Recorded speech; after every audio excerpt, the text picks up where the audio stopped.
Hi guys. Okay, so let's talk about something that is really affecting a lot of marriages today. Is causing marital breakdowns, is making people unhappy in their marriages, and that is criticism. So do not press that dial.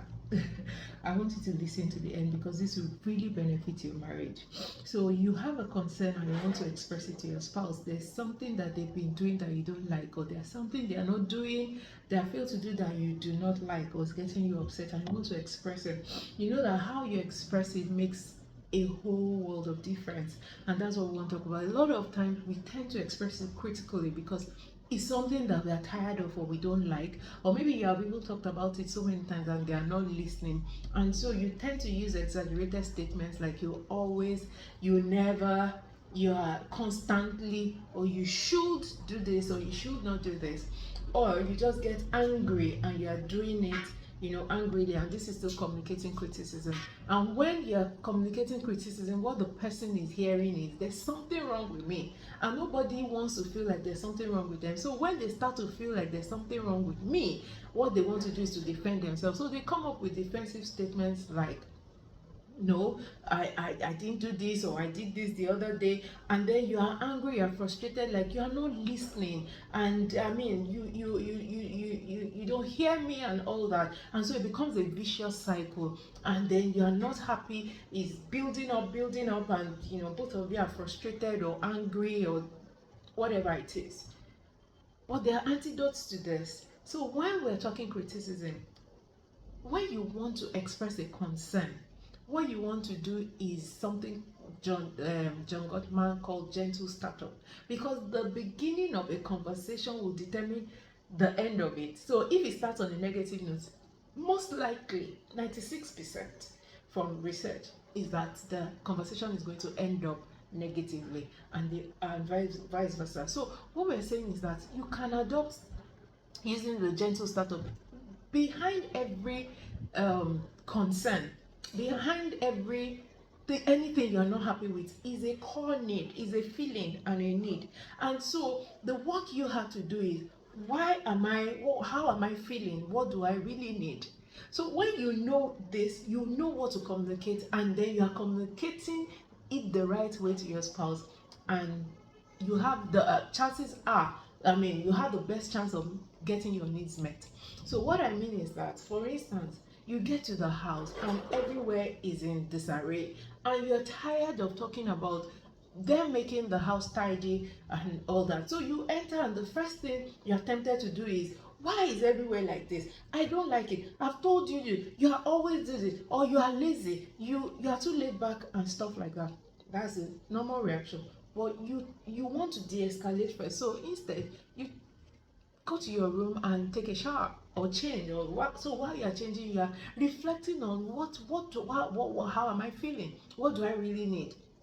And so you recognize your feeling, you recognize your needs, and that's what you are now going to express. The truth is that criticism is just like expressing a concern without being vulnerable, because the best of us, we kind of run away from being vulnerable, and you cannot have a successful relationship without being vulnerable. So you want to express your vulnerability, and that's, how am I really feeling? That's what you want to express to your spouse. And then, what do I really need? And so you start by saying, I feel like this and that about this and that, and what I need is this and that. So I feel, that's the number one. Number two is about this, and then number three is I need. Well, of course that can be expressed in different ways. So you can say that I feel unheard. You have expressed your feeling, you're feeling unheard, like he or she is not hearing me. And so you're expressing that I feel unheard when I come home and see everywhere untidy. And I will just appreciate if you can, whatever it is you want to now say. You can get the children to do this, or you can try to tidy up, or whatever you want to say, however you want to say. So you have expressed your feeling, you have expressed what it is you are feeling like that about, and you have expressed your need. Instead of attacking them, that you are too lazy, you are not attacking the person, you are attacking the problem. So once you can do that, you will see a whole world of difference in your communication pattern.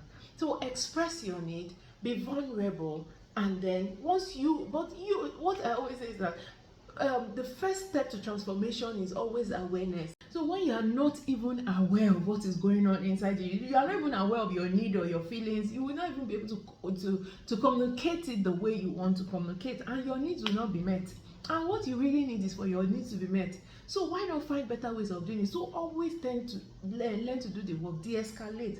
Think about it. How am I feeling? What do I really need? And that's what you're communicating, not that you're attacking the problem. You don't do this, you're always that, yeah, why should you? Because why is another way of expressing criticism. You should not is a way of expressing criticism.